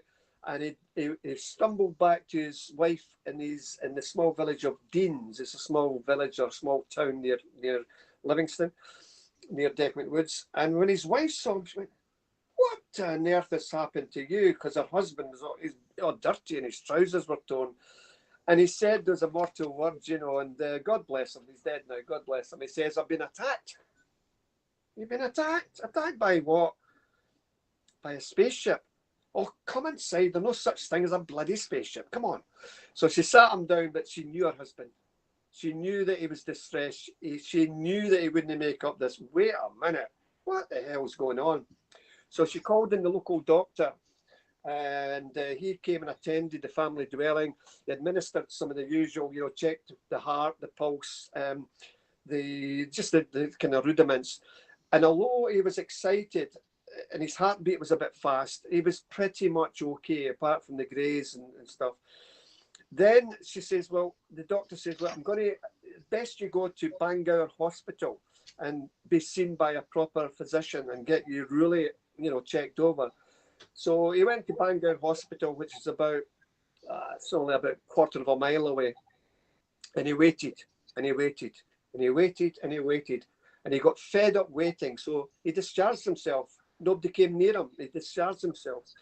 And by that time, his boss, Malcolm Drummond, the forestry boss, had heard about this. And he came on the scene. And both Bob and Malcolm Drummond went up to the scene. And Bob went, there it's there. Yeah, you could see all the marks in the grass, etc. Now, because it was an assault by person or persons unknown, the police had to become involved. So the Bathgate police came up to the area, they fenced off the area, and they took it seriously. They really took it seriously. And I've interviewed former Detective Sergeant Ian Wark and other officers as well, and he says, Malcolm, because Deans's a small place, we knew the guy. The guy's straight-laced. I've had a pint with him down the bowling club. He would never make up a story like this in a million years. He's nothing to get out of it, And so a full investigation was undertaken. The trousers were taken to the forensic laboratory in Edinburgh, where a Lester Nib analysed the trousers. And he says, Malcolm, these trousers were not ripped by any forest debris, i.e. sharp twigs, sharp stones. These trousers were ripped in an upwards manner and by a mechanical means. And that's the top guy in Edinburgh, So to cut a long story short, Bob Taylor, I believe he saw what he saw. In my book on Deckman Woods, there's about 11 or 12 theories. Possibly it could explain it, too long-winded to go into them just now, I guess. But I believe Bob saw what he saw. It wasn't a temperature invasion. It wasn't black ball lightning, like Stuart Campbell said. Some people suggested that it was a Tropa belladonna, which is a deadly plant. If you eat the berries of a Tropa belladonna in any quantity, you're going to die, or at the very least, you'll hallucinate and all the rest of it. There were no evidence of a Tropa belladonna ever being in Deckman Woods, ever. And Malcolm, the hallucinogenic plant would not rip holes in his trousers. And I've seen the trousers because I think you've got them, haven't you? Yeah, I mean, I still have the trousers, the famous trousers, and I take them on lecture tours and that with me. Yeah. I remember once I gave a lecture to a school in Tullabuddy, a wee place near Sauchie. That was before I left to go to England. And I gave a talk about aliens and UFOs. And you can imagine the scene, Paul, all around the walls of this classroom. There was all these cardboard boxes of aliens and robots and spaceships and stars. And I was there to talk about UFOs. And the teacher says, Mr. Robinson, I don't want you to talk about aliens. You can talk about UFOs, but not aliens. So I'm talking away to these lovely kids. And then Johnny, a wee guy at the back, Mr. Robinson, yes, sir, yes, son. You've not said anything about aliens. I want to hear about aliens. And the teacher looked at me and I looked at her and went, no, okay, no, it's okay. But the kids had a feel of the trousers and they were all excited. I've taken them, to so many people. And people says, well, okay, here's another. Sorry if I'm rambling on now because I'm. Malcolm, I'm sure people are finding this interesting. I mean, as a side note, I want to ask you if you've tried trousers on. But no, it's an incredible story. I mean, and I'm glad Les caught this before we sort of started drawing. We're not drawing to a close. We've got 15-20 minutes left. But in that 15-20 minutes, we need to say thank you to Deborah for moderating the chat tonight. Massive thank you, absolutely brilliant. And I think Andy, I've seen Andy in here as well doing the chat. So thank you very much. But let's carry on with the poltergeist or any questions that Les has got. Les, Yeah. have we got anything? Yeah, we've got lots and lots of questions in it. I don't think, guys, we're going to get everyone in tonight, but I'll tell you what. Once if we get Malcolm, if he has to come on the show again, I'm sure we'll pick up some of the outstanding questions that we haven't asked tonight. But I want to steer you towards a great UFO abduction, and I've read about this years ago, and it was the A70 UFO abduction. Do you want to run with that, guys? Well, I'm going to let Malcolm run with it. He's the expert on this, not me. Well, like most researchers, we were all aware of UFO abductions coming from America, from Canada, from Spain, from different parts of the world. We've heard about Betty and Barney Hill, Travis Walton, and everybody else. But I had only heard about these stories. I had never, ever worked on a case that I could safely say is a real deal. All that changed in the 90s when two guys, I mean, a lot of your viewers won't be aware of this case, but for those that are not, two guys, again, no interest in UFOs. They just wanted to, do their job and go to the pub on a Saturday night. They left the built-up city of Edinburgh on an August evening and back in 1992. And when they leave Edinburgh down the A70, eventually that road leads out to wilderness, farmlands, little cottage, Harper Rig Reservoir. Very desolate road, if anybody knows it. Very desolate. So they're driving down there, and then Colin alerts Gary, who was driving, Gary Wood, and says, "What's that? What's that?" About 30 feet above the surface of this road was a three-tiered black, shiny object, which both men knew straight away wasn't a conventional aircraft or a helicopter. They went, "What's this thing? What is it?" Now, rather than stop and go back the road, so if you can imagine my hand here is a UFO, this is a car. As the car was directly underneath this, I don't know if we can bring that up if we've got any photographs, Les, but as the car was directly underneath this hovering object, it emitted a silver shimmering curtain of sparkling lights. It descended from beneath this object and hit the car. And as soon as that sparkling light effect hit the car, both men were enveloped in total and inky blackness. They couldn't see their hands in front of their face. They couldn't see each other. They thought they were dead. They honestly thought they were dead. Seconds later, we don't know truly how long it was later. Well, we do because we're missing time. They regained their sight. The car was on the other side of the road, and they drove to their destination, a small village called Tarbrax. They knocked on the occupant's door, and eventually the door was answered by the lady of the house, and she went, "Where have you been? You're an hour and a half late." What? The journey should only have taken about 30 minutes. Long story short, that night and subsequent nights, they had these horrible dreams of these grey creatures coming into their dream world. They found scars on their body that previously were not there. And Gary went, "Well, this can't be one of these stupid UFO events. Surely, what if it is? Where do I go to?" Now, admittedly, he didn't come to SPI first. He did try Bufora, the British UFO Research Association, and he never heard back from them. And eventually he went into the library in Edinburgh and he caught a book with my address in the back of a book. He contacted me. Long story short, I said to the guys, "Look," and at that point I advocated the use of hypnotic regression as a tool to try and lift the sluice gates of the mind and just to see if something might come out. Guys, would you be happy to do that? Malcolm, yes, absolutely. Because my wife doesn't believe me, my family and friends don't believe me. We need to know. Now, I'm going to tell a story quick because I want to come back to that stone story. And so basically what happened was that we subjected them to qualified clinical hypnotherapists. We took them back to that night in question. So the story changes. The conscious recall is only ever of seeing this UFO and the shimmering curtain, nothing else. Under hypnosis, the car was stopped on the road. They were taking out of this car by these small grey creatures. You know what I'm talking about, Paul?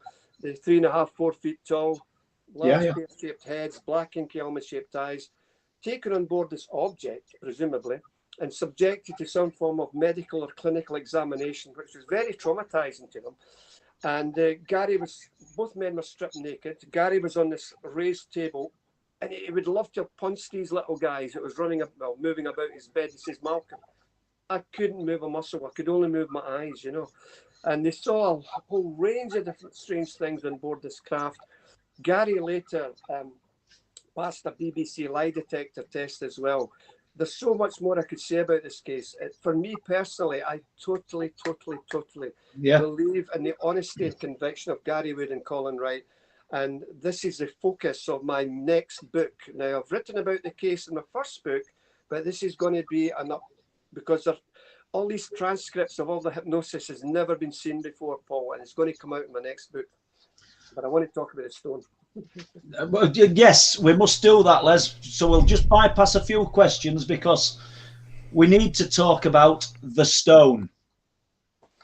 Yeah, okay. Now, this is it in question, everybody. Just a normal little stone, you would think, yeah? So why am I bringing it on Truth Proof? Why am I showing it to Les Drake and Paul Sinclair? What am I doing? Okay. A few years ago, and let me get this right, let me find out where this was. It was at the Spirit Seeker in Bournemouth on the 2nd of March 2019. They were doing a trial of psychometry, and you were to bring your grandfather's watch or an old spoon or something that meant a lot to somebody with a bit of history about it, but you're not to tell the psychic what it was all about, just to bring it. So people brought a watch, put it on a tray. This is in the big hall at Spirit Seeker. So Malcolm, what you got? I've got this. Ooh. Well, put it on the tray. So I plopped it on the tray. So that was the last to be seen. This was the last to be seen. And she was very good. She was getting good vibes. She was saying, well, watch. Oh, I'm getting an elderly gentleman here. He crossed over with a heart condition and he had a tattoo of a swan on his left hand. Oh, right. Right. And then she picked up this. Oh, my goodness. What the bloody hell is that? Malcolm, is that yours? Yes. What is it? No. You're to tell me what it is. Horror, despair, anguish. It's horrible, Malcolm. In fact, I can't hold it anymore. I can't hold it. What is it? Where that came from is Auschwitz-Birkenau. Now, I took this stone from the Russians when they demolished the crematoria. And I shouldn't have done this. I like taking mementos from places. When the guide wasn't looking, I picked it up. I've also got stones from the tracks as well.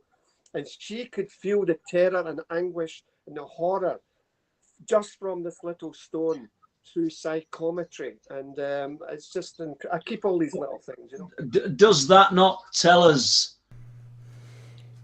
It speaks volumes, Malcolm. It really does. That there is something to psychometry. Yeah. You know, to get the essence of what was impregnated in that earth, and touch it and feel it. And absolutely, and the same applies when we look at ghost sightings, because ghosts are not always, you know, whimsical, see-through. They're solid ghosts. There's you know, anniversary ghosts. Then you have the name escapes me right now. It's all about when you're talking about stones and brickwork, emanations coming from battles or horrible things impregnates into the very fabric of the building. And if you've got a sensitive person walks into that, they can sense things. It's like you go to see a family friend and they open the door. It was Paul Sinclair, open the door. Hi, Paul, and you come. But as soon as you go in, you can sense the atmosphere. They've had a massive argument prior to you coming there, Paul. Yeah. People can feel that in the air, and they're all got their nice face on and that, you know. So it's all about emanations and retaining. It's like a magnetic videotape. It creates images or stores images. So much sort of wiseness in what you've said, that people can view that in the air. But let's just stop for a moment, because I think Leslie's got a few questions he maybe wants to hit you with. I'm sorry about that, Malcolm, but you're going to have them. Yeah, thanks, guys. Great story about the stone there, Malcolm. That's fantastic. Really was, yeah. I could have spoke about that for half an hour, to be honest. Yeah, and thanks for all the questions, you guys in the chat. There's some great questions coming through. It looks very much like we're not going to get through them all tonight, but we'll try and get through what we can. I've just got to do a little bit of housekeeping here and mention the Truth Proof web page, which is run by Paul Sinclair. And on the Truth web page, nope, it didn't work. Where are we? No worries, Les. It's all good. It's on there. Yeah. It was the only little glitch tonight, I think, what just happened there. Cross our fingers and toes, Malcolm. We can get through this show without any intervention from any three-letter agencies. Yeah, I see Amanda in chat as well. Hi, Amanda. Yeah. So on the screen now is a Truth Proof webpage, and on that page, if you dig into it, there is a reporting system on there. If you have any reports from around the area that Paul works from, or from far afield, then go ahead and write those reports on there for Paul to read. Also, I've got to say thanks for all the super chat that's coming tonight, and Debbie and for doing the moderation tonight. That's great. Also, I've got to say, let's have a look. There was Wandering the North. There's a little quick. It might be a quick answer, this one, Malcolm, but Wandering the North was asking, what are all your books about behind you, Malcolm? What are you currently reading? I'm currently reading a book which I haven't got here. It's actually about the Second World War. It's a small village in Poland. Sorry, I beg your pardon. It's a small village where 900 females were taken into the concentration camps, and so that's what I'm currently reading. The books behind me are a mishmash of paranormal, ghosts, poltergeists, UFOs, lake monsters. I've been collecting books all my life, and I love the books of young Paul here as well. Yeah, thanks for that. And I think I'm going to just bring in one more account that I've got wrote down here, Malcolm. I don't know if we can fit this one in. And we need, Les, I'm sorry for butting in, but we need to know where people can find out about Malcolm as well, which I'm sure you will add. Yeah, I'll add that in the description. If I haven't put it in already, I'll put it in the in this live stream description, and links to all his books on Amazon. And I'm not kidding you, that list will be a mile long. That list will be a mile long, folks. Right, I've lost my train of thought, Paul. Thank you very much. Well, I did that. Yeah. Yes. Okay. So what's? Yes, I wanted to cover another subject which I think Paul's got wrote down. I know this has gone super fast for you guys tonight, and it's not possible really to get through everything what we've wrote down. But I wanted to bring up about the Bonnie. Is it the Bonnie Bridge? The Bonnie Bridge incident. Bonnie Bridge, that's where we'll be going tomorrow night for the Skywatch. It all started back in 1992 when I heard a radio broadcast on Central FM where a chap at the time called Billy Buchanan, who was a local councillor, he's now a provost, was relaying to the listeners about the spate of UFOs in the Stirlingshire area. So I quickly got in touch with the station, offered my services to Billy Buchanan. He was so glad to get somebody on board. He says, Malcolm, I was elected to serve the constituents, the people of Bonnie Bridge, in any way, shape or form, broken fences, bad doors and this and that and the other. But they're coming to me with these things in the sky. I can't tell them to go away because I was elected to serve them. I'm so glad you're here to help me. Cutting a long story short, the people of Bonnie Bridge was seeing all manner of things in the sky. They were seeing the classic two pie plates joined rim to rim. They were seeing triangular shaped craft. They were seeing light phenomena. Back in the early 1990s, we had Japanese television come over, and we hired the Norwood Hotel, which is no longer there, where local people could come and tell Japanese television and ourselves about the sightings they saw. The place was mobbed, absolutely mobbed. 1994, we gave a lecture in the Falkirk Town Hall. Over 800 people were there. Philip Mantle was one of the speakers. I was one of the speakers. We had rock band CE4, who write and perform music on UFO subject. They performed as well. And the sightings, as we said from one of your people earlier on in the show, they're still there, but not as much as they were back in the early 1990s. It's a hot spot. They have it in Gulf Breeze in Pensacola. They have it in the Pennines in Yorkshire. There's certain locations, UFO hotspots or window areas, which seem to attract a higher concentration of UFO reports than anywhere else. We could speculate as to why that might be, but we don't truly know. Brilliant. Honestly, I mean, just need to say that Alison has just commented in chat that she's purchased 2 of your books, Malcolm. So thank you've done a good job tonight, and you've honestly, Malcolm, it's been a pleasure not talking to you. You've talked at us, and it's been so interesting. It's a vast knowledge, and we've got to have you on here again. We've got to do this again. Les, to say, and for anybody watching, listening, etc., please, not just for me, but for any author, get the book, not the Kindle, because there's nothing better than holding a book in your hand and turning the pages when you're lying in bed. The books are where it's at. Yeah. Agreed. And Les is going to put links to the book we'll put all them links, yeah. And I hope people note that on our live streams, I mean, I haven't even mentioned my books, and they'll find them if they want them. But it's not been a live stream of where can we grab Malcolm's book, where can we grab Malcolm's book. We're here to talk to somebody who's got some serious, interesting things to say. And I don't think it's too much to ask to put the word out that he's also written about his experiences and his research. So that's brilliant. Yeah. Information is for the people and not for filing cabinets. It's no good having all this array of wonderful stories that people are trying to get off their chests and put it away in a filing cabinet. It's got to go out in book form and let the people be the judge. Let the people decide if there any validity. The whole scenario is a jigsaw. It's fell on the floor, and people all over the world are putting the pieces of the jigsaw together to find a picture of normality, which we can find out. I mean, I'm a spiritualist. I firmly believe in life after death due to the evidence that's been subjected to me, the stories that I've heard. It's not oxygen starvation to the brain, nothing. There is a validity to that. We'll all meet our mums and dads, our brothers or sisters when it's our time. I truly believe that. I'm not frightened of dying. Now, I think we've got to let Les just have a final say here, because I think we're starving Les of oxygen. What you got to say, Les? Thank you, Malcolm. No. The show's all about the guest, Paul, as you know. And I might just be able to slip one question in out of lots that we haven't really got to tonight. And it's this, Malcolm. What experiences did you have in Warminster? And that comes from Jane Louise Bowery. Thanks for the question, Jane.